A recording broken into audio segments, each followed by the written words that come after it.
ونعوذ بالله من شرور أنفسنا ومن سيئات أعمالنا من يهد الله فلا مضل له ومن يضلله فلا هادي له ونشهد أن لا إله إلا الله وحده لا شريك له বলা যায় মসজিদ ইমাম জনাব মাওলানা আব্দুল লতিফ মন্ডল ভাই প্রধান অতিথির আসন অলঙ্কৃত করেছেন। উনি আসেননি মনে হয় নাকি? জাতীয় নেতা জনাব অধ্যাপক ডাক্তার AJM জাহিদ হোসেন বিশেষ মেহমান হিসেবে মঞ্চকে অলঙ্কৃত করেছেন। আমি তো মনে করছিলাম যে অনেক সুন্দর তাফসির হচ্ছিল, কি কর সেরকম মনে হচ্ছিল আমার কাছে।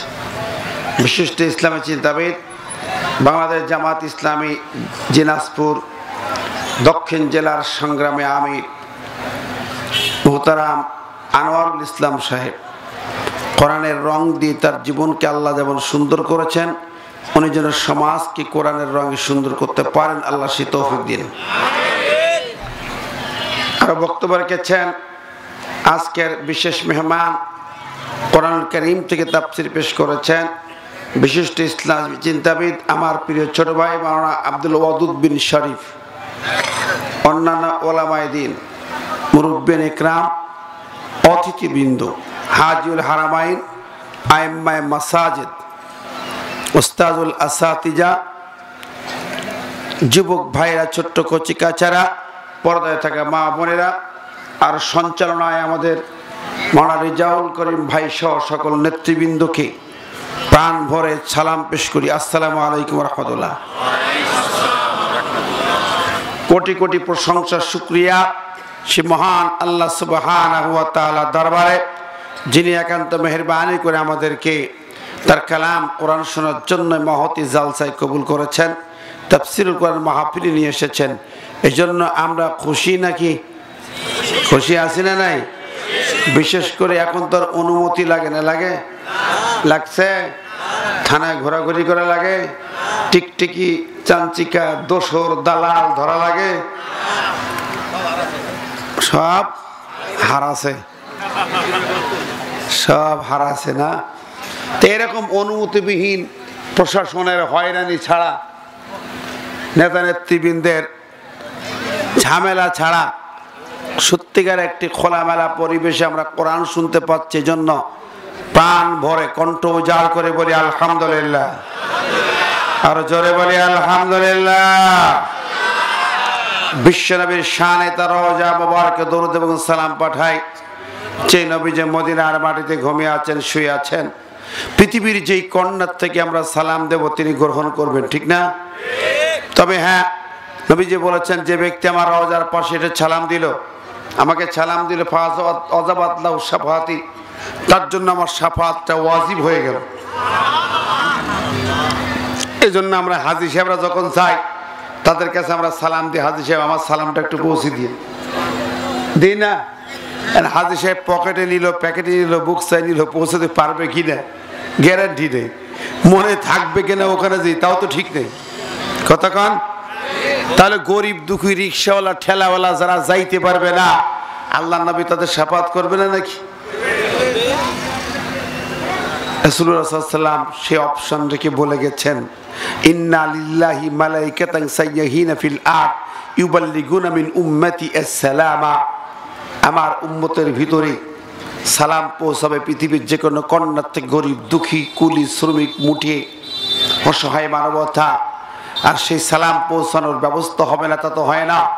আল্লাহর পক্ষ থেকে জমিনে একদল ভ্রাম্যমান ফেরেশতা নিয়োজিত রাখা হয়েছে, যেই কর্নার থেকে, বঙ্গোপসাগর থেকে কিংবা আটলান্টিক মহাসাগর থেকে, আফ্রিকার জঙ্গল থেকে যদি কেউ আমাকে একটু সালাম বলে হৃদয়ের গহীন থেকে, সঙ্গে সঙ্গে ফেরেশতা মণ্ডলে সালাম খান আমার রওজা মুবারকে পৌঁছে দিয়ে যায়। আল্লাহু আকবার। খুশির খবর, ঠিক না ঠিক?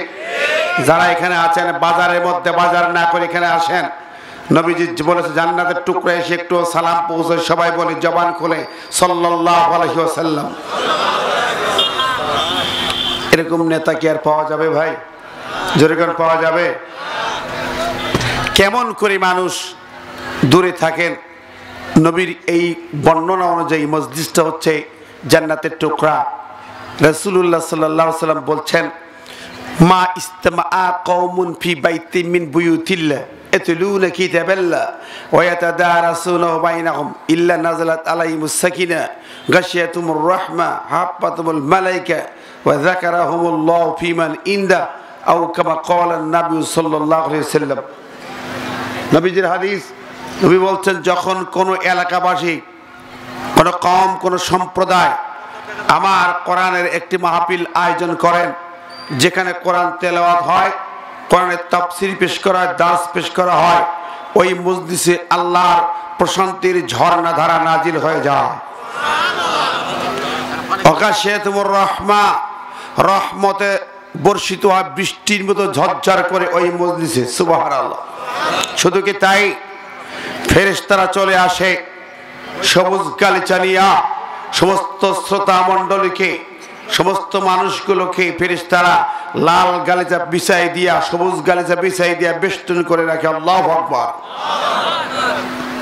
তারপরে নবী বললেন, শুধু তাই না, আল্লাহ পাক এই সময় আরশে আজিমে বসে ফেরেশতা মণ্ডলী সব ডেকে ডেকে বলে, দেখো আমার এই গোলামগুলা সব কাজ বন্ধ করে বসে আছে, আমাকে চোখে দেখেনি, আমার নবীকে চোখে দেখেনি, আমার কিংবা নবীর কণ্ঠে কোরআন শুনেনি। আজকে আমার কালাম শোনার জন্য যারা সব কাজ ফেলে এসে বসে আছে, আমি আল্লাহ পাক তাদেরকে মাফ করে দিতে চাই। আল্লাহু আকবার। মাফ করে দিতে চান না যারা এখনো ঘুরে বেড়ায় বাজার ঘাটে, এরা মনে হয় মাফ চায় না, নাকি ওরা আবার ওই লোক কিনা? সেদিন দেখলাম টাঙ্গাইলের এক নেতা, কুখ্যাত নেতা, যেই নেতা হজের বিরুদ্ধে কথা বলেছিলেন, শয়তানের দোসর নেতা, ওই নেতা এক মঞ্চে বলছে, আমি কোনো পাপ করি, অন্যায় করি, আমার ইস্তেগফার পড়া লাগে না। দেখছেন, এর নামটা নিতে আমার লজ্জা হয়, ঘৃণা হয়, কারণ ইসলামের বিভিন্ন বিষয়ে বাজে কথা বলেছে। হজের বিরুদ্ধে ডাইরেক্ট কথা বলেছিল ওই যে আব্দুল লতিফ সিদ্দিকী, কি জানা আছে না নাই? তার মন্ত্রিত্ব চলে যায়, সারা দেশের জনগণ খেপে উঠেছিল। এখন আবার মঞ্চে এসে কয়, আমি তো পাপ টাপ করিনি, আমারও তো ইস্তেগফার করা লাগে না। কত অহংকার! এই অহংকার করেছিল ইবলিস, ঠিক না ঠিক?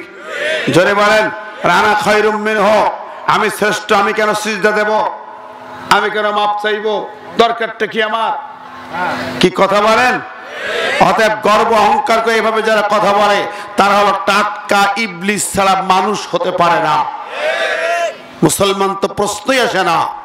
আমার ভাই বন্ধুরা, এরকম আপনাদের ভিতরে বা এরকম মানুষটাই তো যে বাজারে ঘাটে ঘুরি ঘুরি বেড়ায়, যে আমি তো অত আমার লাগবে না, অত নেকি লাগবে না, অত সওয়াব লাগবে না, অত মাপ চাওয়াচাওয়ি লাগবে না।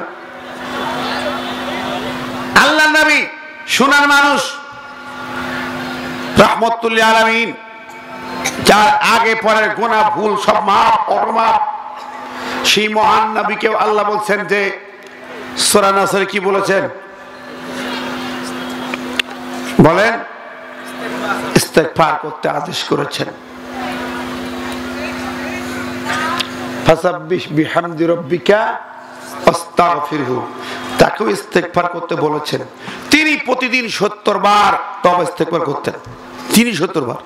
অনট হযরত আবু হুরায়রা জিজ্ঞেস করেন, ইয়া রাসূলুল্লাহ, ইয়া হাবিবাল্লাহ, আপনার তো আগে পরে সব গুনাহ মাফ, আপনি কেন এত ইস্তেগফার, কেন এত কষ্ট করেন, কেন এত সালাত আদায় করেন, সারা রাত জেগে জেগে সালাত পড়েন, পা ফুলে যায়, কারণটা কি? নবী বললেন, আফালা আকুনা আবদান শাকুরা, আমি কি আমার আল্লাহ যে মহামহিম আল্লাহ আমার উপরে এত নিয়ামত দিয়েছেন, আমি কি তার শুকরগুজারকারী বান্দা হতে পারি না? তার শুকর আদায় করে শেষ করতে পারবো না। আল্লাহু আকবার। আমার ভাই বন্ধুরা, সেই মহান নবী, তার উপরে আমরা একটু দরুদ ও সালাম পড়ছি। তার মতো নেতা পৃথিবীতে আসছে? কতক্ষণ আসছে? দুনিয়া সব নেতা হারায় যায়, পালায় যায়, যায় যে যায়, পালায় যায়, গ্যারান্টি আছে না নাই? প্রমাণ আছে না নাই? সব ইয়েতিম বানায় নেতা পালায় যায়, ঠিক না বেঠিক? আপনার আমার নবী কেমন নেতা? দুনিয়াবাসী কার পিছনে ছোট, আজকে যার পিছনে ছুটতেছ সেও পালাতে পারে, কিন্তু দুনিয়ার সেরা নেতা, স্থায়ী নেতা, লাকাদ কানা লাকুম ফি রাসূলিল্লাহি উসওয়াতুন হাসানা, যিনি তোমার মডেল নেতা, উত্তম নেতা, সেরা নেতা, তিনি কোনোদিন রাসূলুল্লাহ কখনো পালানোর সুযোগ আছে নাকি তার? তিনি এত দরদি নেতা। ও বন্ধুরি, মালাকুল মউত যখন তার দুয়ারে হাজির, তার ঘরে প্রবেশ করার আগে বাইরের গেটে দাঁড় করানো। জিবরিল আমিন আগে প্রবেশ করলেন, ইয়া রাসূলুল্লাহ, ইয়া হাবিবাল্লাহ, আজকে আমার সাথে একজন নতুন মেহমান আসছেন, আপনি অনুমতি দিলে প্রবেশ করবেন। নতুন মেহমানকে নবীজি বুঝতে পেরেছেন। নবী বলেন, জিবরিল, যদি অনুমতি না দেই বলে চলে যাবেন, অনুমতি না পেলে ঢুকতে পারবেন না, আল্লাহর অর্ডার। আমার বন্ধু অনুমতি দিলে প্রবেশ করবে, অনুমতি না দিলে ফিরে আসবে। আল্লাহু আকবার। মালাকুল মউত দুয়ারে দা অনুমতি দিলেন, ঘরে প্রবেশ করলেন। প্রবেশ করে বললেন, ইয়া রাসূলুল্লাহ, ইয়া হাবিবাল্লাহ, দুনিয়ার কত নবী, প্রথম মানুষ আদম থেকে পর্যন্ত কত নবীদের জান কবজ করেছি, কারোর বেলায় অনুমতির প্রয়োজন হয়নি, শুধু আপনার জন্য মহান মালিক অনুমতি প্রার্থনা করতে বলেছে। আপনি অনুমতি দিলে কাজ শুরু হবে, অনুমতি না দিলে আমি ফেরত চলে যাব। আল্লাহ নবী বলেন, অনুমতি হবে। ও জিবরিল, অনুমতি দিতে পারি, আমার একটু কথা আছে মহান রবের কাছে, মালিকের কাছে, আমি আল্লাহর কাছে চলে যাব। তার আগে একটু কথা, আমি তো চলে যাব, আমি চলে যাবার পরে আমার এতিম উম্মতদের দেখাশোনা করবে কে? আরে ডানে ফাতেমা কাঁদে, এক পাশে আয়েশা কাঁদে, আপনজনরা কাঁদে, হাসান হুসাইন কাঁদে, একবারও তাদের কথা বলেন নাই আমি চলে যাব, আমার মেয়ে, আমার বিবি, আমার নাতিদের দেখাশোনা করবে কে? এই কথা চিন্তা করেন নাই, এই প্রশ্ন করেন নাই। শুধু প্রশ্ন হলো, আমার উম্মতের জিম্মাদার হবে কি? ও ভাইরা, কি বলেন? এরকম দরদি নেতা কি দুনিয়াতে পাওয়া যাবে নাকি? ও বন্ধুরে, বরং একা একা পালিয়ে চলে যায়, একা একা পালিয়ে চলে যায়, দুনিয়ার চিন্তা করে না, মানুষের চিন্তা করে না। বিশ্বনবী শুধুমাত্র মরণের সময়, মৌতের সময় তিনি উম্মতের জিম্মাদারি চিন্তা করেন। আমার আল্লাহ জানাই দিলে, জিবরিল, আমার হাবিবকে বলে দে, বলে দে, আমি তার উম্মতের জিম্মাদার গ্রহণ করলাম সরাসরি, আমি আল্লাহ। জোরে করেন না সুবহানাল্লাহ, আর জোরে বলেন না সুবহানাল্লাহ। এভাবে যখন আমার দুনিয়া ফানা হয়ে যাবে, হাসর শুরু হবে, হাসরের ময়দানে মানবতা উঠতে যাবে। প্রথম যে মানুষটি উঠবেন তিনি হলেন মুহাম্মদুর রাসূলুল্লাহ সাল্লাল্লাহু আলাইহি ওয়াসাল্লাম। তাকে আগে উঠানো হবে। আবার মোড়ামুড়ি যা একটু চলতেছিল,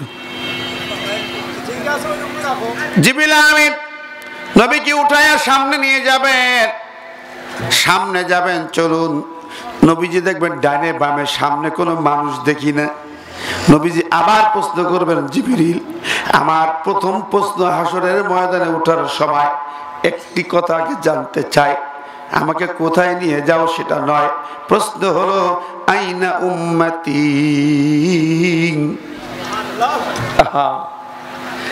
আমি আমার ফাতিমা, হাসান, হুসাইন, আয়েশা, খাদিজার কথা বলি না, জিবরিল, আমার উম্মত কোথায়? আমার উম্মত তো দেখি না, তারা কোথায়? তাদেরকে কি জাহান্নামে ভরে দিয়েছ? আগে বলো উম্মত কোথায়, নইলে আমি যাব না। আপনি চলুন, মাকামে মাহমুদ সামনে বসুন। না না জিবরিল, আগে জবাব দাও, আমার উম্মত কোথায়? এমন দরদি নেতা আছে নাকি? কথা বলেন। সেদিন কারো কি পাওয়া যাবে? খুঁজে পাওয়া যাবে নাকি? আমার নবীর সামনে গেলেন, মাকাম মাহমুদে বসানো হলো, বসে তাকিয়ে দেখতেছেন সামনে বড় একটা জাহান্নাম। ওই জাহান্নামে 70টা শিকল দিয়ে বাঁধা।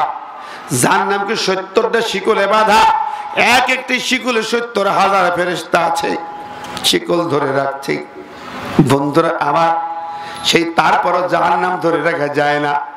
একটা শিকলে 70,000, এইভাবে 70,000 শিকল দিয়ে জাহান্নাম বাঁধা। জাহান্নামের কঠিন গর্জন, বিশাল হুঙ্কার গর্জন দিচ্ছে। এমন সময় কাঁপ শুরু হয়ে গেছে সবার। জিবরিল আমিন কাঁপতে কাঁপতে আরশের গোড়ায় পড়ে গেছে, আল্লাহর কাছে কাঁদে আল্লাহ।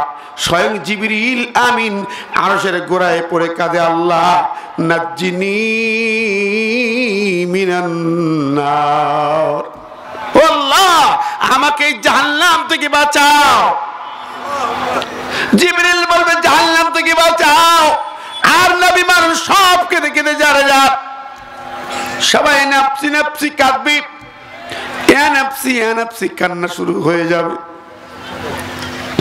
কিন্তু একজন নেতা, একজন মহামানব, তিনি নিজের জন্য কাঁদবেন না, তিনি সঙ্গে সঙ্গে সিজদায় পড়ে কাঁদবে, আল্লাহ আমার একটা উম্মতকেও এই জাহান্নামে দিও না।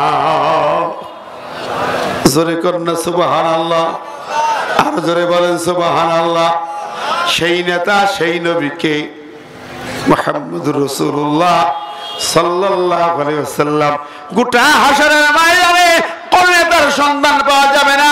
ইয়াউমা ইয়াফিদুল মারউ মিন আখিহি ওয়া উম্মিহি ওয়া আবিহি ওয়া সাহিবাতিহি ওয়া বানি।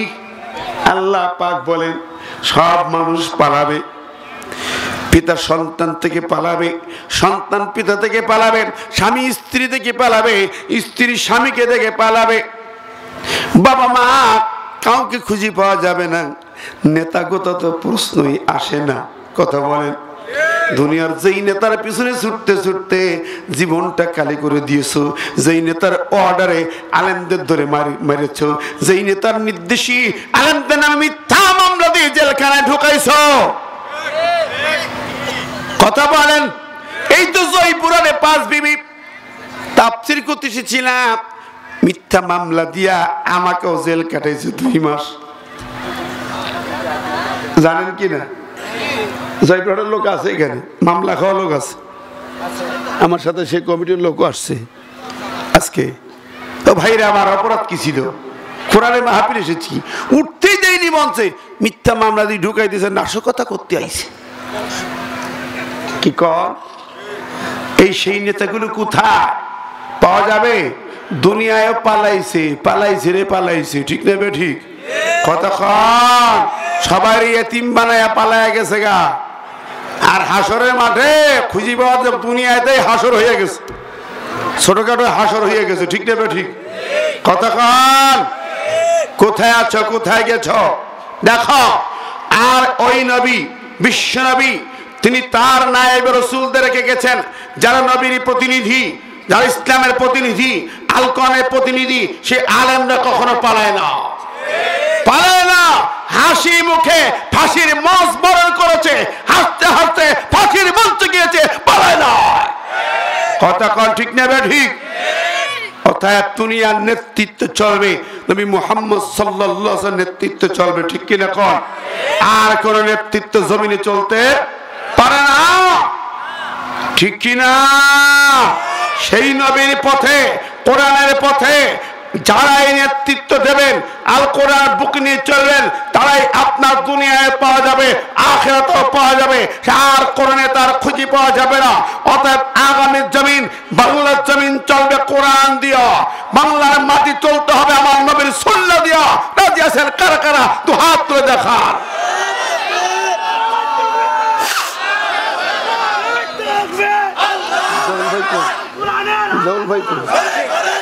আল্লাহ কবুল করুক, সরে বলি আমিন। আমার ভাই বন্ধুরা, আমরা কোরআন কারীম থেকে কথা শুনবো, আমি মূল তাফসীরে যাব। আমরা যারা এখন কোরআন চাই, তো হাত তুলে কারে দেখাইলাম? আল্লাহ নাই বলতেছেন ইন্না লিল্লাহি আহলিন কিলা মান ইয়া রাসূলুল্লাহ ক্বালা আহলুল কুরহুম আহলুল্লাহ। রাসূল বলতেন শোনো, আল্লাহর কিছু আহাল আছে, পারিবারিক সদস্য, আপনজন আছে। সাহাবীরা বলে তারা কারা? আল্লাহ তো আহাল পরিবার নাই। রাসূলুল্লাহ বললেন যারা কোরআনের আহলুল কোরআন, যারা কোরআন ওয়ালা হবে তারা আল্লাহ ওয়ালা হবে। সুবহানাল্লাহ বলবেন না? রাসূলুল্লাহ বলতেছে, একটা হাদিস আমি প্রথমে পড়েছি, ইকরাউল কোরআন, কোরআনের জ্ঞান অর্জন করো, কোরআন দিয়ে জীবন গড়ো। কারণ এই কোরআন ইয়াউমুল কিয়ামতে শাফিউল লিসহাবি, কিয়ামতের মাঠে কোরআন তোমাদের সুপারিশ করে জান্নাতে নিয়ে যাবে। জোরে কন্না সুবহানাল্লাহ। আজকে আমি সূরা ফুরকান সেই আয়াত তেলাওয়াত করেছি। কোরআন আপনার বিরুদ্ধে মামলা দেবে নাকি সুপারিশ করবে? সুপারিশ করবে। কোরআন সুপারিশ কি আমরা চাই? কোরআন সুপারিশ না করলে রাসূলের সুপারিশ হবে না। সে কোরআনকে বুকে রেখে, কোরআন হলো সংবিধান, হুদাল লিন্নাস, কোরআন সংবিধান। এই কোরআন দিয়ে আপনার জীবন চলতে হবে, সমাজ চলতে হবে, দেশ চলতে হবে, রাষ্ট্র চলতে হবে, জজ কোর্ট, হাইকোর্ট, সুপ্রিম কোর্ট চলতে হবে। আমাল্লাম ইহকুম বিমা আনজালাল্লাহ ফাউলাইকা হুমুল কাফিরুন। কোরআন দিয়ে যারা চালাবে না তারা সব কাফের। তারা কি? কে বলেছেন? জোরে করেন না কে? আর কোরআন ওয়ালা যারা হবেন তারা আল্লাহ ওয়ালা হয়ে যাবেন। আমরা কোরআন চাই কি চাই না?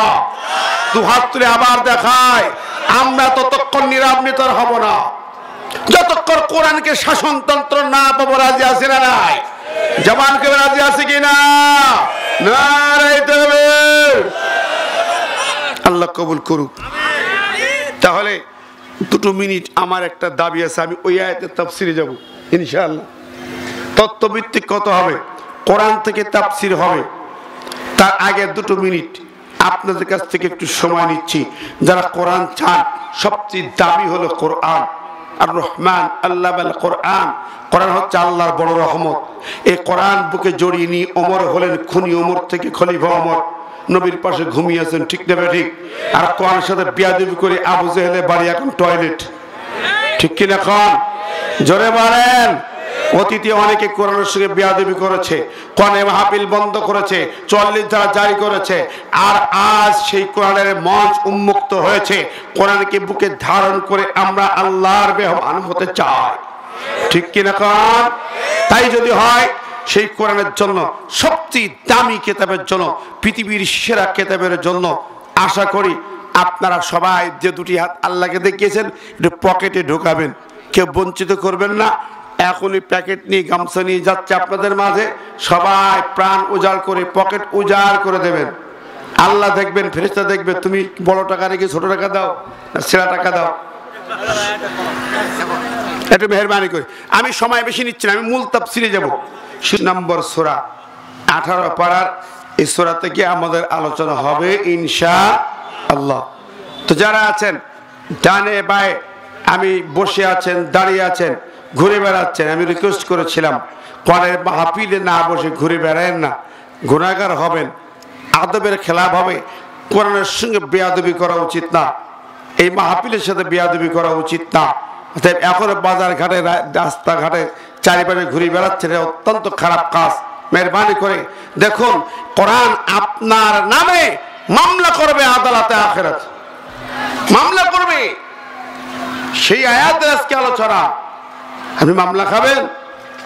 দুনিয়ার মামলা খেয়েছেন, মজা তো পাইছেন একরকম, আখিরাতে মামলা খান, তখন বুঝবেন আসল মজা কোন জায়গায়। দুনিয়ায় তো লোহার হ্যান্ডকাপ, সুতার দড়ি, পাটের দড়ি বাঁধিয়েছে, আর হাসরের মাঠে বাঁধা হবে কিসের? আগুনের হ্যান্ডকাপ, আগুনের হ্যান্ডকাপ, আগুনের দড়ি, আগুনের ডান্ডাবেরি, আগুনের জুতা পায়ে পরানো হবে। মাথা ফেটে যাবে। সূর্য মাথার উপরে 100 গুণ পাওয়ার নিয়ে সূর্য, মাথার ছাদ ফেটে ঘেনুগুলো, মগজগুলো টুকরে টুকরে টপ টপ করে পড়বে। আর আগুনের তাপ, নিচের তাপ, উপরের তাপে আপনার চোখ, কান, নাক দিয়ে পুজ রক্ত গলে গলে ঝরঝর করে পড়বে। হাউমাউ করে মানবতা কাঁদবে, হায় রে আল্লাহ আর সইতে পারি না, জিহ্বা হাঁটু পর্যন্ত লম্বা হবে, কলিজা মুখের কাছে ঠেলা দেবে, মরণ আর হবে না, শুধু হাউমাউ করবে, কাঁদবে, চিল্লায় কাঁদবে, একটু পানি পানি চায়, পানিও খুঁজে পাবে না। রাসূলুল্লাহ বললেন কোথায় পানি পাবে? কোথাও পাবে না, পানি আমার হাতে। আনা ফারাতুকুম আলাল হাউজ লা ইরফান্না ইলাইয়া রিজালুম মিনকুম ফামান শারিবা মিনহু লা ইয়াজমা হাত্তা ইয়াদখুলাল জান্নাহ। আল্লাহর নবী বলেন আমি হাউজে কাউসারের সামনে দাঁড়িয়ে থাকবো, পানির জিম্মাদারি আমার হাতে। দুনিয়ার কোন নেতা নেত্রীর কাছে এক ঢোক পানি পাওয়া যাবে না, এক ফোঁটা পানি পাওয়া যাবে না, ওই পানি আমার জিম্মায়। তুমি পানি পানি করে চিৎকার করবে, পাবে না। আমার উম্মত যারা হবে, আমার কোরআনওয়ালা যারা হবে, সুন্নাহওয়ালা যারা হবে, পানি পাবে তারা। এক ঢোক পানি পান করবে, জান্নাতে যাওয়ার আগে হাজার হাজার বছর দাঁড়িয়ে থাকবে, কলিজায় কোনো পিপাসা লাগবে না। জোরে বলেন না সুবহানাল্লাহ। সেই নবীর উম্মত কারা? কারা উম্মত হবে? কে কে হবে? আজকের জগতে ভাগ হয়ে যায়, তাকিয়ে দেখেন বন্ধুরা আমার। এই সূরার নাম সূরা ফুরকান। ফুরকান মানে কি? ফুরকান শব্দের অর্থ হলো আল্লাযী ফাররাকা বাইনাল হক ওয়াল বাতিল, ফাররাকা বাইনাল কুফরি ওয়াল ঈমান, ফাররাকা বাইনাল বাতিল ওয়াল ইসলাম, ফাররাকা বাইনাল জুলুমাত ওয়ান নূর। ফুরকান হচ্ছে এমন যা সত্য মিথ্যার পার্থক্য করে, হক বাতিলের পার্থক্য করে, ন্যায় অন্যায়ের পার্থক্য করে দেয়, ভালো মন্দকে বাছাই করে দেয়। আল্লাহপন্থী আর শয়তানপন্থী, আল্লাহর দল, শয়তানের দল, ইমানের দল, কুফরির দল, মুনাফিকের দল, ইসলামের দল ভাগ করে দেয়। সেটার নাম হলো ফুরকান। সেই ফুরকান কি? আল্লাহ পাক বলেন শোনো, শাহরু রমাদানাল্লাযী উনজিলা ফীহিল কুরআন হুদাল লিন-নাসি ওয়া বায়্যিনাতিম মিনাল হুদা ওয়াল ফুরকান। সেই ফুরকান হলো কুরআন। আল্লাহ বলেন তাবারাকাল্লাযী নাযালাল ফুরকান।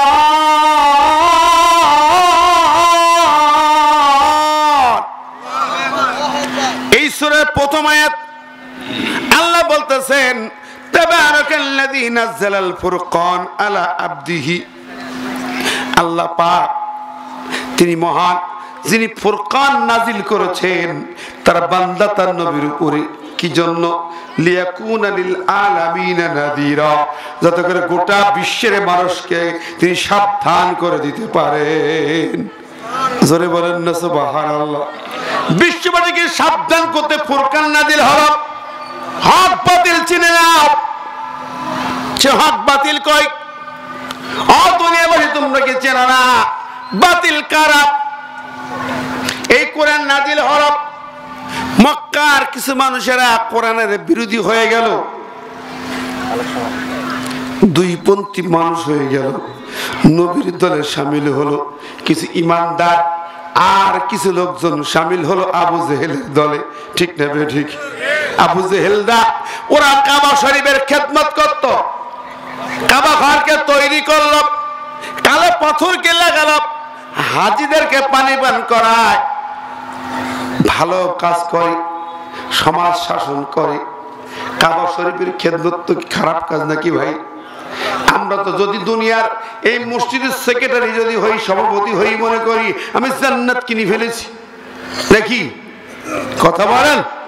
তাই কাবা ঘর কমিটির সভাপতি আবু জেহেল, যে কাবা ঘরে এক রাকাত নামাজ পড়া আপনার মসজিদে 1 লক্ষ রাকাত নামাজের সমান।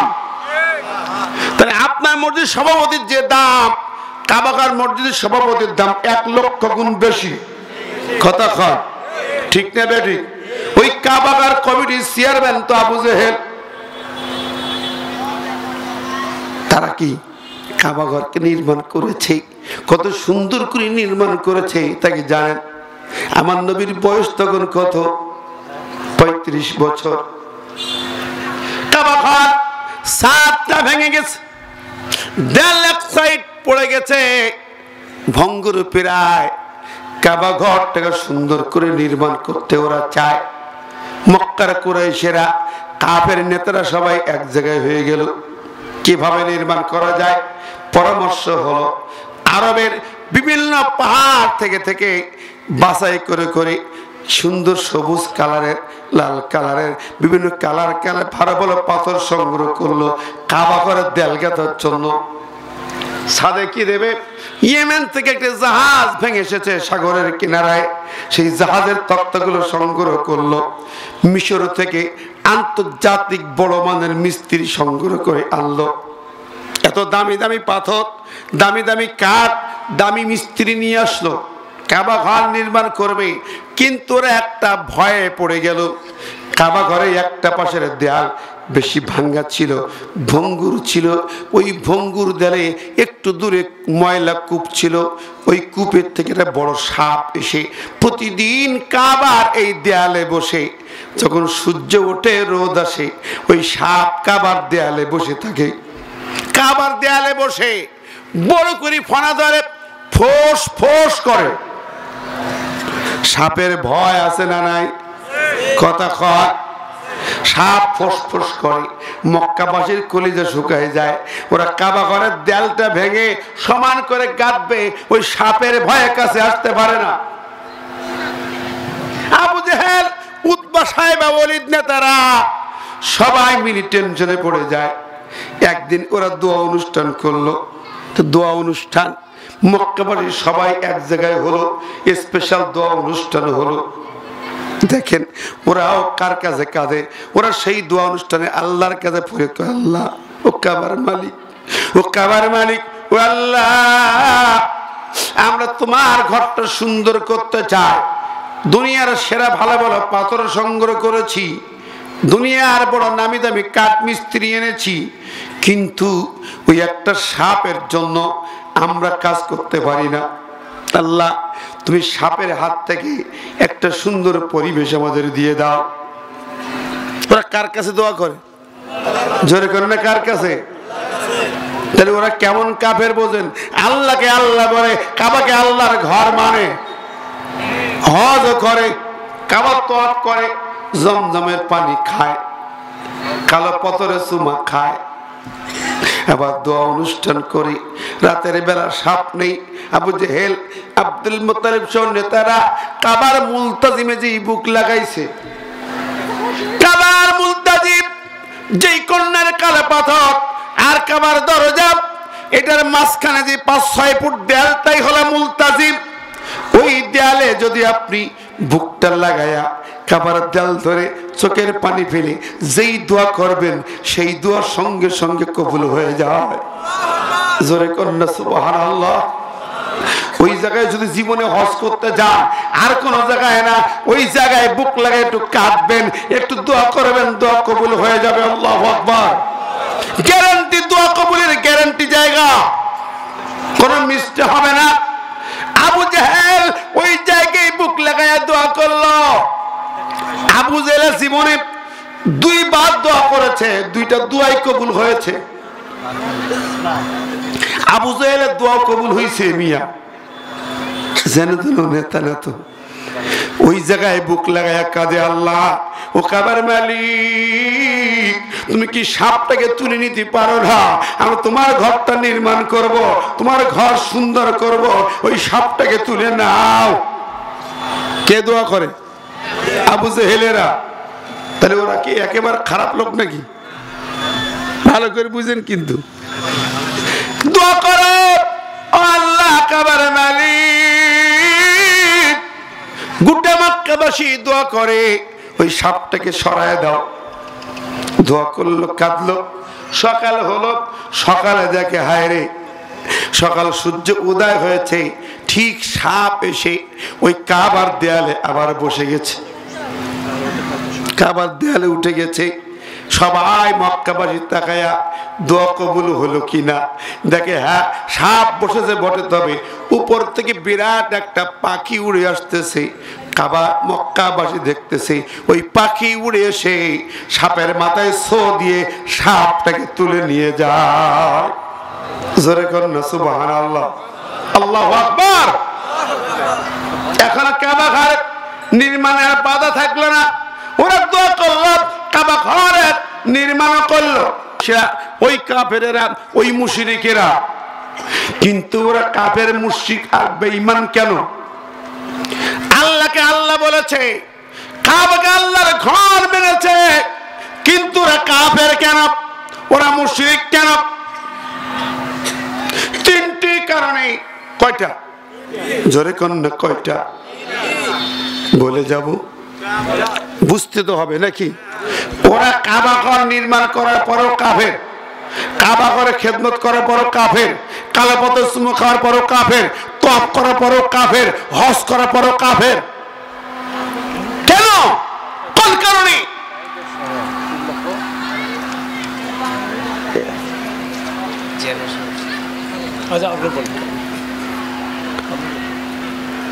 কেন? এই কারণগুলো মুখস্থ লিখলেন, নোট করে নেন।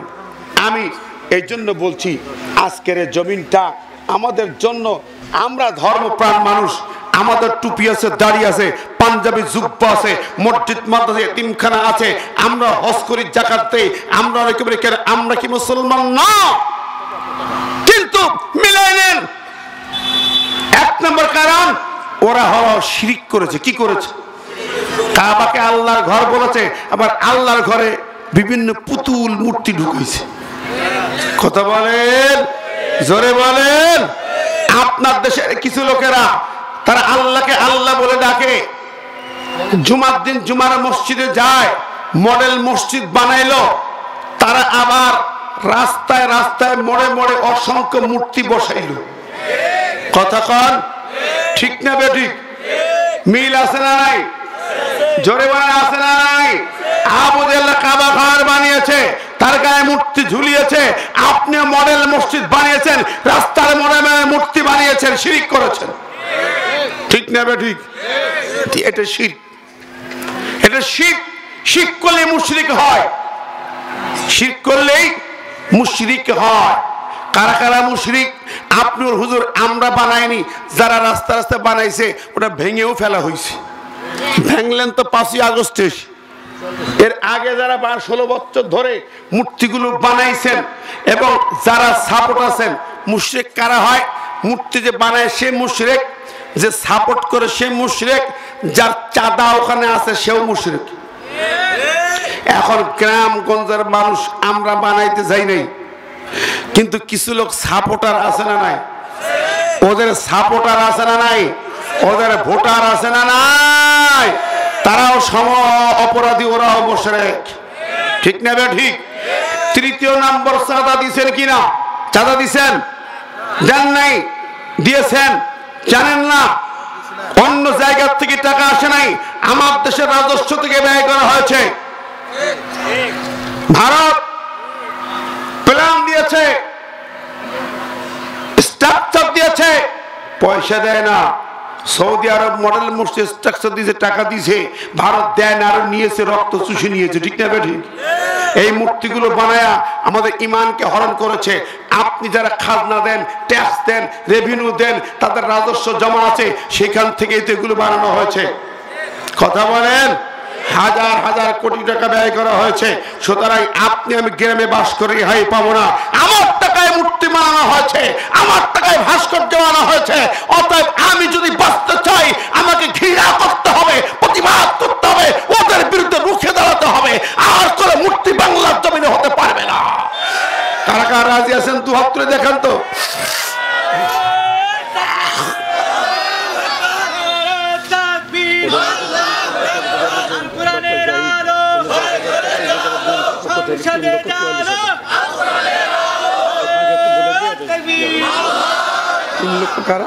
উপজেলা বিএনপি পক্ষ থেকে 3,44,000 আর হলো বিএনপি মাজলুম দল, জামাত ইসলামী সবচেয়ে বেশি মাজলুম দল, এরপরে হলো হেফাজতে ইসলাম, যদিও রাজনৈতিক দল না, তারাও অনেক মাজলুম। ঠিক না বেঠিক? খেলাফত আন্দোলন মামুল হকের তারাও মাজলুম দল নাকি, অনেক রক্ত তারা দিয়েছে। হয়তোবা রাজনৈতিক দলগুলো মামলা জর্জরিত হয়ে রিমান্ড খেটে খেটে রক্ত দিয়ে দিয়ে নিঃশেষ হয়েছে, কলিজার টুকরো সন্তানরা বিজয় এনেছে, কিন্তু পিছনে তো বাবারা ছিল নাকি, জোরে বলেন, বাবারা ছিল কি ছিল না? আমার উপজেলায় আমার মামা হাবিব সাবেক এমপি চাঁদরে জোটের বিনা কারণে মিথ্যা মামলায় তার জেল হলো 70 বছরের।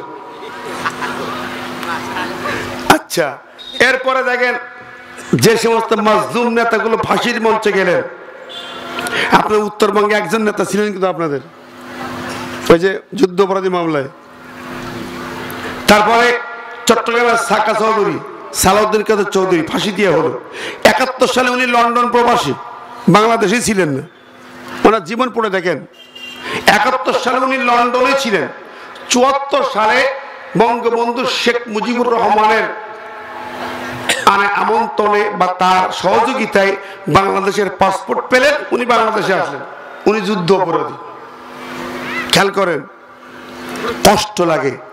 যুদ্ধ অপরাধী মামলায় জীবন দিলেন আল্লামা মতিউর রহমান নিজামী। যুদ্ধ অপরাধী মামলায় জীবন দিলেন মীর কাসেম আলী, কামরুজ্জামান, মুজাহিদ, আব্দুল কাদের মোল্লা সহ অসংখ্য নেতৃবৃন্দ। ঠিক না ঠিক? ও বন্ধুরা আমার, তারা কি আসলে যুদ্ধ অপরাধী ছিলেন? তারা কি মানুষের কল্যাণকামী, না তারা ধার্মিক ভালো মানুষ? জোরে বলেন। এই দলগুলোর উপরে যে নির্মম অত্যাচার, খালেদা জিয়া আর যাই হোক, তার যে ওই যে ট্রাস্টের এতিমদের টাকা মারার মামলা 2 কোটি টাকা। আচ্ছা, জীবনে কোটি কোটি টাকা, শত শত হাজার কোটি টাকা মানুষের কল্যাণ করলো, আর 2 কোটি টাকা মাইরে খেলো। কি কন? এটা মামলা। এই মামলায় সমস্ত মিথ্যা মামলা দিয়া যেই নারী 3 বার প্রধানমন্ত্রী বাংলাদেশে, তাকে কি নির্যাতন করলো, সেনা ক্যান্টনমেন্ট এলাকা থেকে বের করে দিল। ওই যে আজকে আবার ঢুকছে, যে কি কথা কর, কাল্লা কথা ঢুকছে। বলেন, এইগুলা করে এত অত্যাচার, নির্মম নিষ্পেষণ অত্যাচার যারা করলো, তারা এখন কই? খেলা হবে নাকি? খেলা হবে না? খেলা হবে কি হবে না? জোরে বলেন। খেলা শুরু হয়ে গেছে অলরেডি। ঠিক না ঠিক? যে ফাঁক পেতেছিলে, ট্রাইব্যুনাল বানাইছিলা, সেই ট্রাইব্যুনালে এখন তোমাদেরকে হাজিরা চলছে গর্ত খুঁড়ো খার জন্য। আবু জেহেল গর্ত খুঁড়েছিল, আবু জেহেল নবীকে মারার জন্য গর্ত খুঁড়লো। ঘরের সামনে, নিজের ঘরের সামনে গর্ত করে প্রলোভ দিল, যাও ভাতিজার ডেকে আনো। ভাতিজাকে ডাকতে গেল, ভাতিজা আসে না। জিবিল আমিন ইশারা দেয়, এখন যাওয়া যাবে না। দুধ ফিরে এলো, আসতে পারবে, একটু পরে হবে। কিছু পরে আবার পাড়ায় যাও ডাকো, তখনও জিবরিল বলে যাওয়া যাবে না, এখনো সময় হয়নি। চলে আসলো, এসে চাচারে বলে, চাচা একটু পরে দেরি হবে। কিছুক্ষণ পরে আবার পাড়ায় যাও, জিবরিল আমিন বসা। নবী বললেন, আমার অনেক নামি দামি মেহমান আসছে, দেরি হবে, মেহমান থাকা অবস্থায় যেতে পারবো না। যেই না বলে নেতা, অনেক দামি মেহমান আসছে, বসে আছে, আসতে পারবে না। তখন মক্কার সরকার, মক্কার নেতা লাভ দিয়ে উঠছে, আমার চেয়ে আবার দামি মেহমানকে। আমি নেতা, আমি সরকার, লাফায় উঠছি। 1 লাফ, 2 লাফ, 2.5 লাফ দিয়ে গর্তের মধ্যে ঠ্যাং পড়ছে। কতক্ষণ? জোরে বলেন। এমন পড়া পড়ছে রে ভাই, মাজা পা দোমড় হয়ে ভিতরে চলে যায়। লোকজন এসে হাত দিয়ে টানতে যায়, দেখে সেও পড়ে যায়। মহা মুসিবত। শেষ পর্যন্ত এবার জিবরিল আমিন বলে, এখন যাও, এখন অনুমতি দিলাম, খেলা শেষ, এখন যাও। আল্লাহু আকবার। গর্ত খুঁড়েছ, ওই গর্তে বিচার হবে কি হবে না? জবান হবে কি হবে না? হাজার হাজার মানুষকে হত্যা করেছ, রক্ত পিপাসু, রক্ত চুষা, ডাইনি বুড়ি, খুনি তুমি, তোমার বিচার বাংলা মাটিতে হতেই হবে। বিচার চাই কিনা দু হাত তুলে দেখা।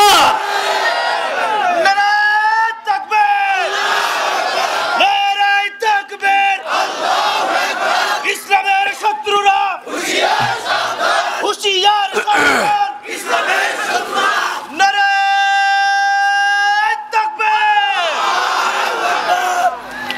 আমার প্রিয় ভাই বন্ধুরা, আমি প্রসঙ্গক্রমে বলছিলাম কথা খেয়াল আছে না নাই? কোন পয়েন্টে ছিলাম মনে আছে? হ্যাঁ, সাপ তো উঠে গেল, কাবা ঘর নির্মাণ করলো, কাবার এত কিছু করলো, কিন্তু কাফের কেন? কাবা ঘর বানায় কাফের। আপনাদের বুড়ি তাহাজ্জুদ পড়ে তাও কাপ সইরা সা, ঠিক না বেটি? জোরে খান। আবু জাহেলের জাতের জাত মিলাই নেন না, মিলাই নেন। তাহাজ্জুদের গল্প দিয়া রাতের বেলায় ভোট চুরি করতো, ডাকাতি করতো। কথা কোন ঠিক না বেঠে? তোমার ভোট ডাকাতির ফাঁদ গল্প করো তাহাজ্জুদের, আর বসে বসে খুনের পরিকল্পনা করেছো, ঠিক না বেঠে? শোনো আবু জাহেলদের চরিত্র শোনো। 1 নম্বর শিরিক, সারা আমার দেশটাও শিরিকের নরক রাজ্য ওরা বানিয়ে গেছে। 2 নম্বর কথা হলো, কেন আবু জেহেলরা এই অবস্থা তাদের?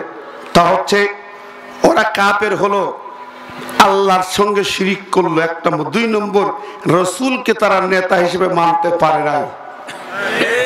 রসুলকে নেতা মানতে পারে নাই, রসুলকে রসুল মানতে পারে নাই, নবী মানতে পারে নাই, ঠিক না ঠিক? আর আল্লাহ বলেছেন আমার রসুলকে মানতেই হবে। ফালা ওয়া রাব্বিকা লা ইউমিনুনা হাত্তা ইউহাক্কিমুকা ফীমা শাজারা বাইনাহুম।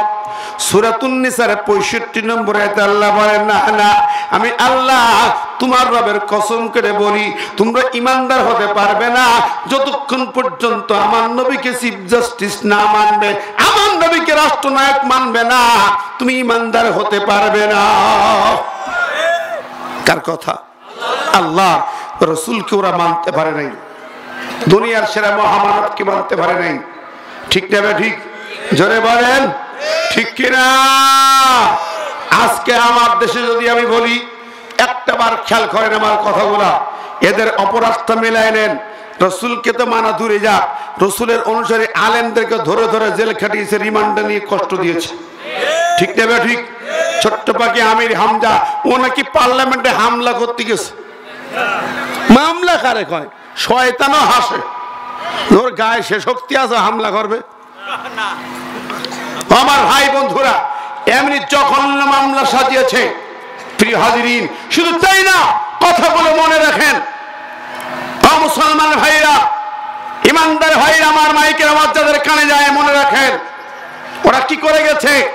সংবিধানে, বাংলাদেশের সংবিধানে 72 সংবিধান, সে জায়গায় কিন্তু বিসমিল্লাহ ছিল না। শহীদ প্রেসিডেন্ট জিয়াউর রহমান তিনি বাংলাদেশে এসে রাষ্ট্রপতি হয়ে সংবিধানে প্রথমে নিয়ে আসলেন বিসমিল্লাহ।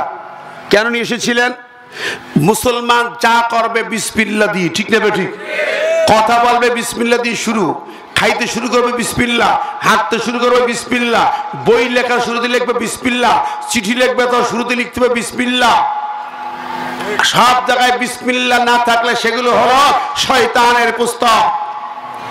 বন্ধুরা আমার, সংবিধানে বিসমিল্লাহ তিনি লাগালেন, ভূমিকাতে লিখলেন আল্লাহর প্রতি অবিচল আস্থা বিশ্বাস। কিন্তু এই বিগত 16 বছরের স্বৈরাচার গভর্নমেন্ট, তারা প্রথমেই ক্ষমতায় বসেই সেই বিসমিল্লাহ কেটে বাদ দিয়েছিল। জানা আছে না নাই? বিসমিল্লাহ কেটে বাদ দিল, আল্লাহর প্রতি আস্থা বিশ্বাস, ঈমান কেটে বাদ দিল। ওরা সেই পন্থী মানুষ যারা ঢাকা বিশ্ববিদ্যালয়ের সলিমুল্লাহ মুসলিম হলের নাম থেকে মুসলিম শব্দ কেটে বাদ দিয়েছে। হাজী মোহাম্মদ মহসিন হল, আমি ঢাকা বিশ্ববিদ্যালয়ের এই হলের ছাত্র, তখন ছিল হাজী মোহাম্মদ মহসিন হল, এখন তো এই দেখেন মোহাম্মদ শব্দ নাই, শুধু মহসিন হল। তাহলে যারা বিসমিল্লাহ কেটেছে, ঈমান কেটেছে, মুসলিম কেটেছে, ইসলাম কেটেছে, মুহাম্মদকে বাদ দিয়েছে, ওরা কিভাবে আমার নবী মুহাম্মদের উম্মত হতে পারে? কথা বলেন ঠিক না ঠিক? এখন যে এমপি নেতারা হাতে করে কেটেছে, যারাই কেটেছে, আপনি ঘোড়াঘাটের মানুষ, বলাহারে বিসমিল্লাহ কাটা দলের, আপনি বিসমিল্লাহ কাটা দল, ইসলাম কাটা দল, মুহাম্মদ কাটা দল, মুসলিম কাটা দলের সাপোর্টার, ভোটার, শুভাকাঙ্ক্ষী যদি হন, আপনার ঈমান কাটা, আপনার ইসলাম কাটা, আপনার নবী মুহাম্মদ হতে পারে না। ঠিক না ঠিক? কারণ আপনি ওদের সাপোর্টার, আপনি একই চিজ। যতই মসজিদ বানান, মাদ্রাসা বানান, এতিমখানা বানান, আবু জেহেল যেমন কাবা ঘর বানাইছি তাও কাফের। ঠিক না ঠিক? আবু জেহেল হজ করেছে তাও কাফের। আপনি তাই হবেন, টুপি, দাড়ি, পাঞ্জাবি, জুব্বা যাই থাক, বিসমিল্লাহ কাটা দলের সদস্য যদি হয়ে থাকেন, এখনো যদি তওবা না করে ফিরে না আসেন, ওই দলকে তওবা করে ত্যাগ করে তালাক দিয়ে ফিরে না আসেন, আপনার ঈমান নাই, মুসলমানিত্ব নয়। আমি বলে গেলাম আমার ভাইরা, বন্ধুরা, এটা গেল দ্বিতীয় পয়েন্ট। আরো দুটো কথা না বলে যাব না। কষ্ট পাচ্ছেন নাকি? রাগ করছেন? বন্ধুরা শোনেন, 3 নম্বর পয়েন্ট হচ্ছে জাতির পিতাকে। ঠিক না ঠিক? যারা এটা বিশ্বাস করে তাদের ঈমান ঠিক আছে। এখন যারা ওই ইব্রাহিম কেটে বাদ দিছিল, কোরআন বলছে মিল্লাতা আবিকুম ইব্রাহিম হুয়া সাম্মাকুমুল মুসলিমিন।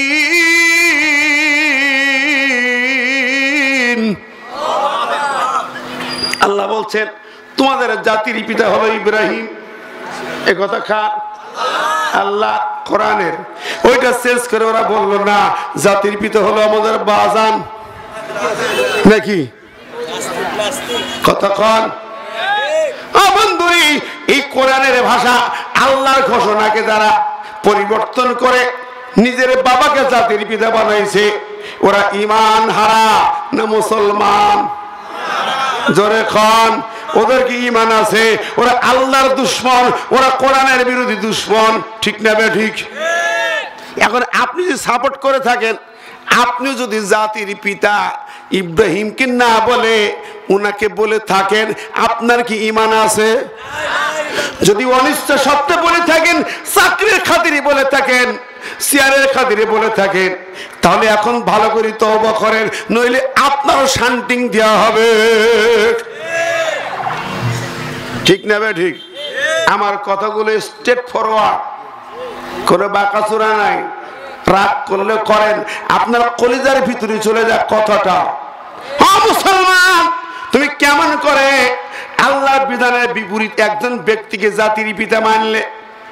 ও গ্রামগঞ্জের মানুষ, ও মা বোনে যারা শুনতে পাচ্ছেন, ওইটা ত্যাগ করতেই হবে, তওবা পড়তে হবে। ঠিক না ঠিক? 3 নম্বর গেল।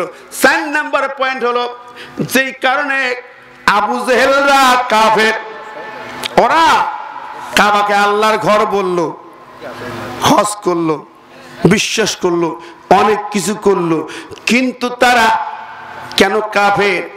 আর একটা পয়েন্ট হলো, এই কোরআনকে ওরা সহ্য করতে পারে নাই। কথা বলেন। আজকে যে আয়াতটা তাফসীর, এই জন্য আল্লাহ বলেন ওয়াকালার রাসূল ইয়া রাব্বি ইন্না কওমি ইত্তাখাযু হাযাল কুরআনা মাহজুরা।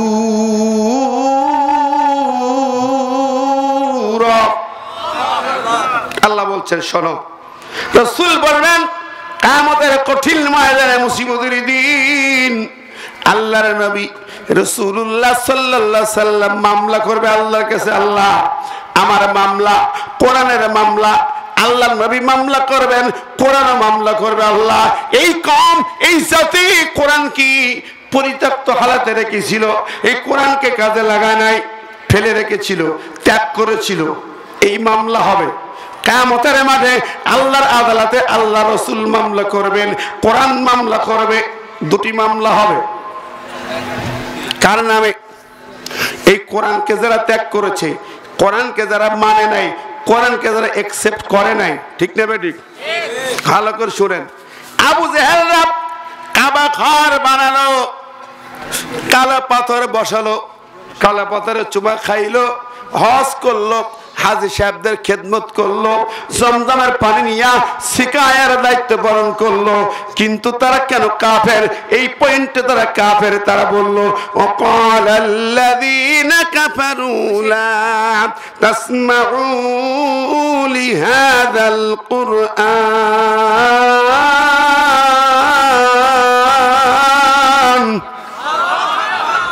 ওয়ালগাউ ফীহি লাআল্লাকুম তাগলিবুন। আল্লাহু আকবার। একটু জিকির করেন সবাই, সুবহানাল্লাহ।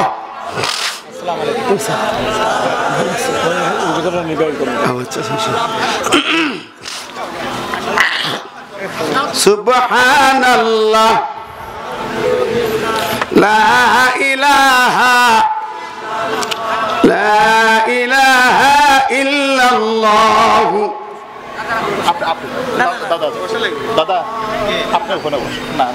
সবাই মেহরবানি করি একটু দরুদ পড়েন, আল্লাহুম্মা।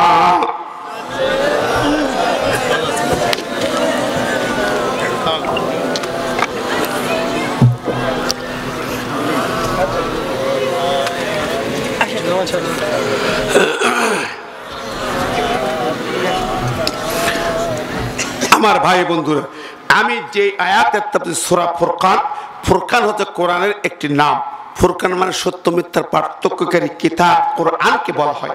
মিথ্যাকে চিনিয়ে দেয়, সত্যকে পরিচয় করে দেয়, সত্যের পথে আহ্বানকারীর নাম হলো ফুরকান, ঠিক না ঠিক? এখানে যেই আয়াতের আলোচনা সেটা হচ্ছে কিয়ামতের মাঠে কোরআন সাথে নিয়ে আল্লাহ নবী তার উম্মতের বিরুদ্ধে মামলা করবে। কোরআন সাথে নিয়ে এই আয়াত যেটা বললাম, অকাল রাসূল ইয়া রাব্বি ইন্না কওমি ইত্তাখাযু হাযাল কুরআন মাহজুরা। কিয়ামতের মাঠের কথা, এখন না। ওই সময় আল্লাহ রাসূল বলবে, হে আল্লাহ, এই যে কোরআন আছে দেখুন, এই কোরআন কি আমার উম্মত, আমার কওম, আমার অনুসারী নাম কাওয়াস্তে কালেমা পড়লেও ওরা কোরআনকে ফেলে রেখেছিল, কোরআনকে তাকের মাথায় গুজে রেখেছিল, এতিমখানায় ঝুলিয়ে রেখেছিল, পড়েউনি মানেউনি। অফিসে, আদালতে, সমাজে, প্রশাসনে, দেশে, রাষ্ট্রে কোথাও কোরআন মানেনি। এই অভিযোগ দেবেন কে? স্বয়ং রাসূলুল্লাহ সাল্লাল্লাহু আলাইহি ওয়াসাল্লাম তার উম্মতের বিরুদ্ধে তিনি এই মামলা দায়ের করবেন আল্লাহর আদালতে। আল্লাহ যখন হাকিম হয়ে বসবেন তখন। আমার ভাইরা, এই আয়াতের কথা বলতেছিলাম যে আবু জেহেলরা কাবা শরীফ নির্মাণ করে হজের ব্যবস্থাপনা করত, কালাপত সুমা খাইতো, তপ করত, সব করত। তারপরও তারা কাফের মুশরিক হয়ে গেল। যে কয়টি মৌলিক তিনটি কারণ। এক নম্বর, তারা শিরক করেছে। কথা বলেছি না? যেমন আমার দেশেও যারা হজ করলো, কত কিছু করলো, মডেল মসজিদ বলো, তারপর রাস্তা রাস্তায় মূর্তি ভাস্কর্য বানালো, ঠিক না বেঠিক? সরাসরি আবু জেহেলের চরিত্র এটাই ছিল। দ্বিতীয় হলো, ওরা নবী মুহাম্মদকে নেতা মানে না, নবীর নেতৃত্ব মানে না। সেখানে আমি বলেছি আমার দেশের ওইরা নবীর নামটা কেটে বাদ দিয়েছে, বিসমিল্লাহ কেটে বাদ দিয়েছে, ইসলাম কেটে বাদ দিয়েছে, ঠিক না ঠিক? কথাগুলো খেয়াল করেন। এবং নবীর প্রতিনিধি যারা আলেমদেরকে ধরে ধরে মিথ্যা মামলা দিয়ে জেল খাটিয়ে কষ্ট দিয়েছে, ঠিক না ঠিক? জোরে বলেন। 3 নম্বর বললাম, এ কোরআন যারা এই কোরআনকে গ্রহণ করতে পারেনি আবু জেহেল। আমি একটা আয়াত তেলাওয়াত করেছি একটু আগে। আবু জেহেলরা কি করেছে জানেন? ওরা যখন দেখলো মুহাম্মাদের দল ভারী হয়ে যাচ্ছে, হামজা ইসলাম কবুল করেছে, ওমরকে পাঠালো মুহাম্মাদকে হত্যার জন্য। ওমর যাচ্ছে তরবারি নিয়ে হত্যা করবে। তখন কি হলো? পথের মাঝখানে ওমরের এক বন্ধু বলল, তোমার বোন তো নবী মুহাম্মাদের দলের কর্মী, সেখানে আগে ঠেকাও। চলে গেল বোনের বাড়ি। আমি লম্বা কাহিনী বলছি, সংক্ষেপে বলছি কথাটা। চলে গেলেন, আপনারা জানেন এগুলো। সেখানে যাওয়ার পরে বোন ভগ্নিকে মারলো, ওদের কপাল ফেটে রক্ত বের হলো। তখন ওরা বলছে, হ্যাঁ আমরা ঈমান এনেছি, মুহাম্মদ কালেমা গ্রহণ করেছি, মুহাম্মাদের দলে কর্মী হয়ে গেছি। কি করবে তুমি? বোন দারাজ কণ্ঠে বললো, ভাই কি করবে তুমি? মারবে? মারো। হত্যা করবে? করো। অবাক হলো ওমর, চমকে উঠলো, বলো তোমরা একটু আগে আমি ঢুকার সময় কি যেন পড়তেছিলে, সুন্দর কিছু আবৃত্তি করতেছিলে, ওটা কি আমাকে দাও তো। বললো তুমি নাপাক, তোমার হাতে আল্লাহর কালাম দেওয়া যাবে না, কারণ ইন্নামাল মুশরিকুনা নাজাসুন, কোরআন বলেছে মুশরিকরা হলো নাপাক, নাপাক লোকের হাতে আল্লাহর কালাম আমি দিতে পারবো না। আমার ভাইরা, ওই কোরআন তার কলেজা পরিবর্তন করলো, সে পাক পবিত্র হয়ে কোরআন পড়লো, শুনলো, আর দেরি করলো না, সোজা চলে গেল মুহাম্মদ যেখানে আছে দারে আরকামে নবী বসা, অনেক সাহাবীরা বসা। ওই সময় নবী যখন ঘরে আছেন, খবর হয়েছে ওমর আসে, নবীকে হেফাজতের জন্য অনেক সাহাবী আছেন। দরজায় দুইজন মহাবীর দাঁড়িয়ে গেল, আমির হামজার হযরতে আলী দুইজন দাঁড়িয়ে গেল। আলী বলে, নবী আমার তরবারি ভেদ করে ওমর কেন? পৃথিবীর কোন যোদ্ধা সেনাপতি ঢুকতে পারবে না। হামজা বলে, ভাতিজা টেনশন নেই, আমি হামজা আমার তরবারি ভেদ করি, পৃথিবীর কোন মহাবীর আসতে পারে না, এখনো জন্ম হয়নি। সুবহানাল্লাহ। দুই মহাবীর দাঁড়িয়েছে, ওমর সামনে এসেছে, খোলা তরবারি ওমরের হাতে সামনে এসেছে। ওমর ঢুকতে চায়, আলী হামজা বলে ঢুকতে পারবে না, কল্লা চলে যাবে। আমার নবী বলেন, আলী থেমে যাও, হামজা থামো, রাস্তা দাও, ওমরকে আমার পর্যন্ত আসতে দাও। ওরা বলে, নবীজি না না না, তার মূর্তি চেহারা ভালো না, হাতে তরবারি।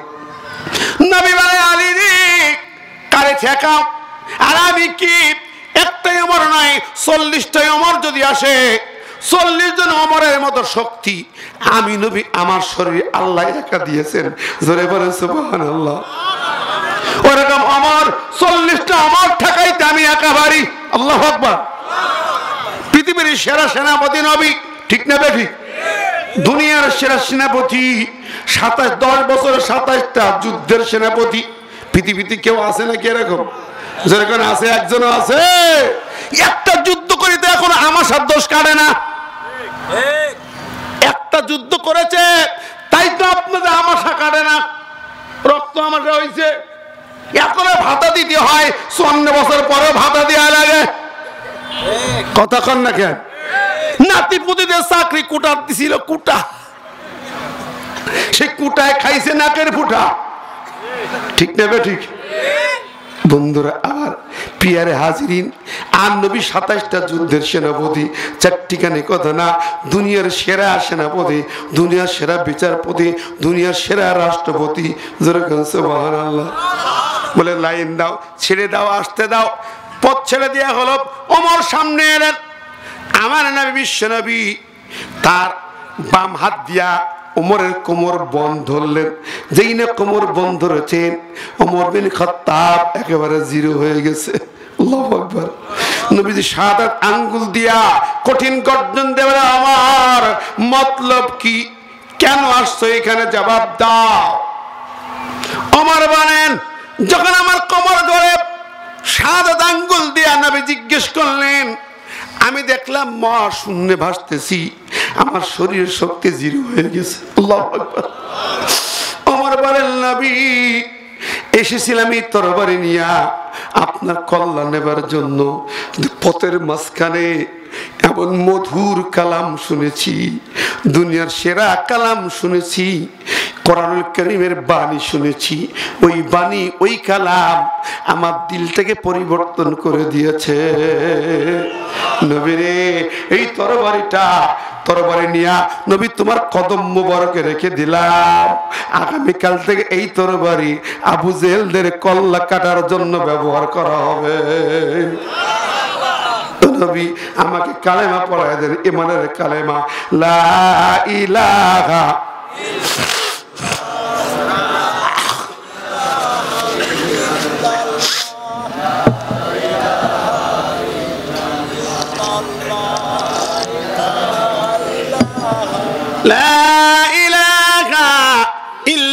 ইল্লাল্লাহু মুহাম্মাদুর রাসূলুল্লাহ। আমার ভাইরা, আমি সংক্ষেপ করছি এই জায়গায়। এই অমর যখন কালেমা পড়লেন, মক্কার নেতারা সব চুপসে গেল, চিন্তায় পড়লো।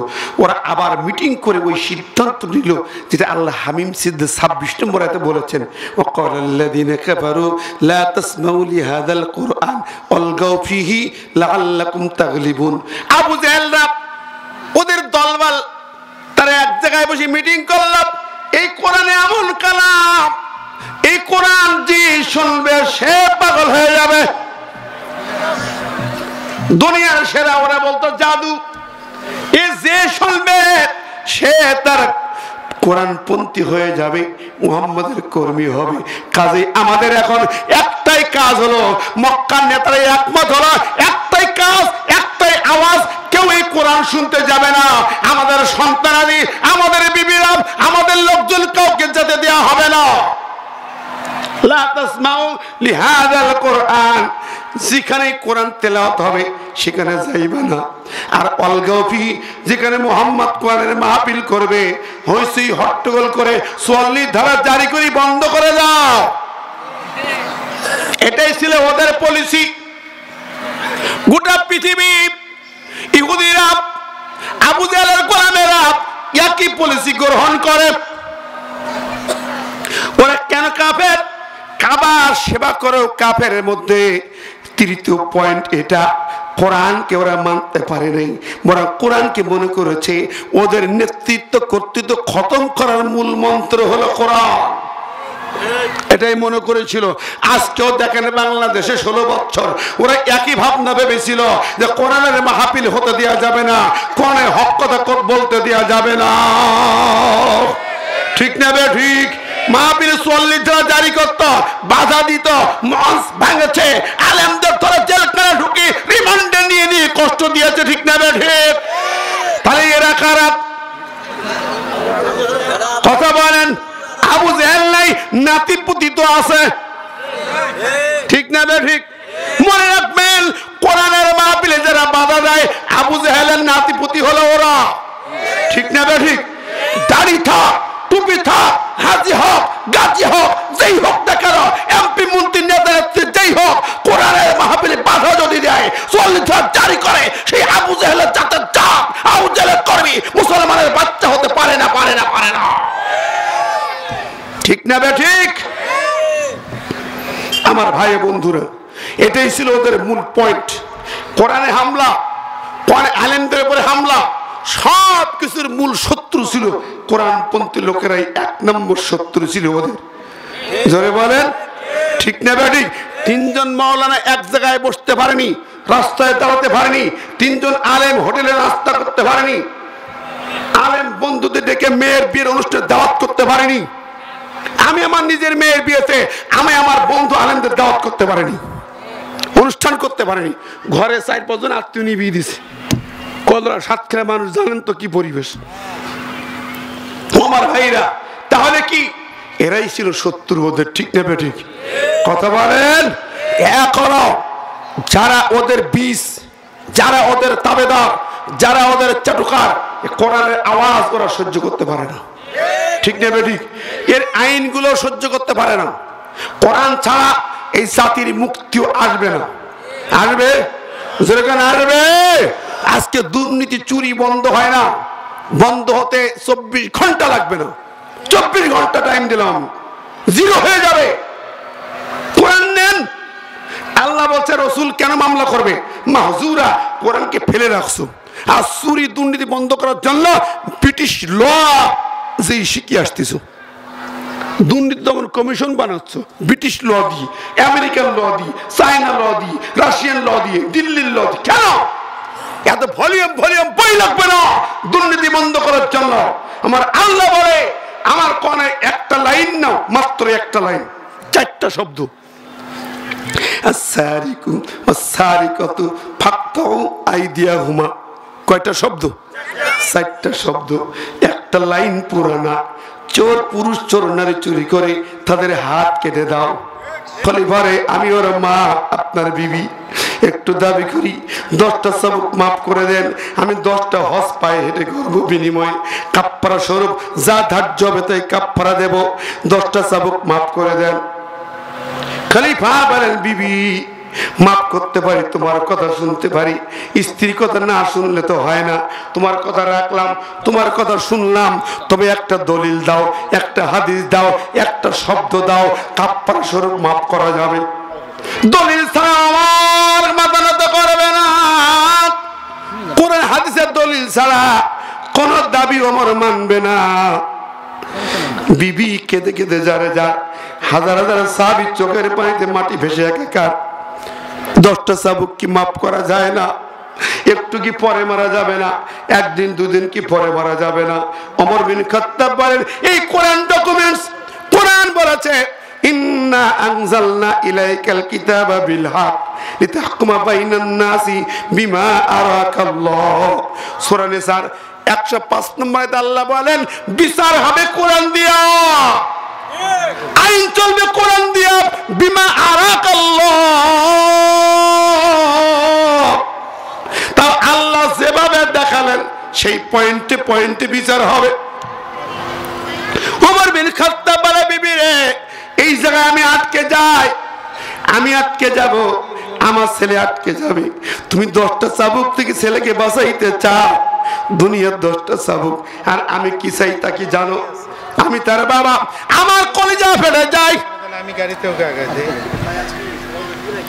আমার কলিজা ফেটে যায়, আমার ছেলে, আমার কি মায়া নাই, আমার কলিজার বাঁধন সন্তান। কিন্তু বিবি, তুমি দুনিয়ার 10টা চাবুক থেকে রক্ষা করতে চাও, আর আমি অমর চাই কি জানো? আমার ছেলেকে আমি জাহান্নামের আগুনে পুড়তে দেব না। আমি চাই আমার ছেলেকে জাহান্নামের লেলিহান শিখায় পুড়তে দেব না। এই জন্য আমি তাকে ফ্রেশ করে পাঠাতে চাই আল্লাহর কাছে, তওবাতিল্লাহ করে শাস্তি দিয়ে দিলাম। ও যদি মারাও যায়, আমি বিশ্বাস করি আমার ছেলে জাহান্নামে যাবে না। আল্লাহু আকবার। আমার আরো 10টা চাবুক ওই অবস্থায় মারলেন, বিবির সামনে, ওর মায়ের সামনে, হাজার হাজার সাহাবীর সামনে মারলেন। ছেলে দাবি করেছিল, বাবা আমাকে ঘরে কল্লা কেটে মেরে দাও। বাবা বলেছিল, তা পারবো না। কোরআন বলেছে, ওয়ালিয়াশহাদ আযাবাহুমা তাইফাতুম মিনাল মুমিনিন, এই শাস্তি দিতে হবে ইমানদারদের সাক্ষী রেখে। তাইফাতুন মানে দল, ইমানদার জনগোষ্ঠী, মুমিন জনগোষ্ঠী সাক্ষী রেখেই মারতে হবে। আমি একা একা কল্লা কাটলে হবে না, কোরআন অমান্য হবে, কোরআন বিধান অমান্য হবে। কারণ আল্লাহ কেন সাক্ষী রাখতে বলছেন? শোনো, তোমার একজনকে শাস্তি দেওয়া হবে, লক্ষ লক্ষ নারী ধর্ষণের শিকার হতে বেঁচে যাবে। ঠিক না বে ঠিক? বাংলাদেশে ওই আইনটা জারি করেন, ইফতিজিং এর জন্য পাহারা দেওয়া লাগবে না।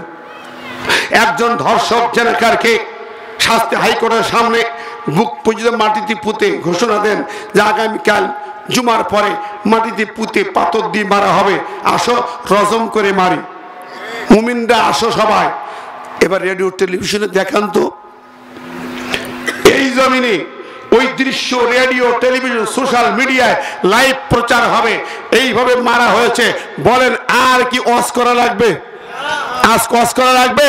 বাংলার মাটি ঠান্ডা হবে, স্কুল কলেজ ভার্সিটিতে মেয়েরা আর ইফতিজিং এর শিকার হবে না, রাস্তাঘাটে কোথাও তারা আর খাবে না, রক্তাক্ত হবে না, ধর্ষণ হবে না, জেনা বন্ধ হয়ে যাবে, গ্যারান্টি দিলাম। আল্লাহর কোরআন গ্যারান্টি দিয়েছে, ঠিক না বে ঠিক? সেই আইন কেন আমরা চাই না? সে আইন কেন চাই না? কেন পছন্দ করি? ও বন্ধুরা আমার, আমার যারা ওই অপকর্মপন্থী, তারাই কেবল এই আইন পছন্দ করবে না, ঠিক না ঠিক? যারা আমেরিকার পন্থী, ফ্রি সেক্সে বিশ্বাসী, যারা ইউরোপ লন্ডন পন্থী, ফ্রি সেক্সে বিশ্বাসী, যারা চায়না রাশিয়া দিল্লি পন্থী, সেকুলারিজম কমিউনিজমে বিশ্বাসী, ওরাই কেবল আমার আল্লাহর আইন পছন্দ করে না। যারা চোর ডাকাত বাটপার, তারাই কেবল আল্লাহর আইন পছন্দ করে না, ঠিক না ঠিক? বন্ধুরা আমার, কিয়ামতের মাঠে এ কোরআন মামলা করবে, রাসূল মামলা করবে। কাজে আজকে সাবধান হতে হবে। আমার সমাজ, আমার পরিবার, আমার সমাজ, আমার প্রশাসন, আমার রাষ্ট্র, আমার আইন আদালত চলতে হবে কোরআন দিয়ে। আল্লাহর আইনের বাইরে, কোরআনের বাইরে প্রশাসন চলবে না, জজ কোর্ট চলবে না, হাইকোর্ট চলবে না, সুপ্রিম কোর্ট চলবে না, ট্রাইব্যুনাল চলবে না, পার্লামেন্ট চলতে দেওয়া হবে না। রাজি আছেন না? এই কারা কারা চাই দু হাত তুলে দেখাই।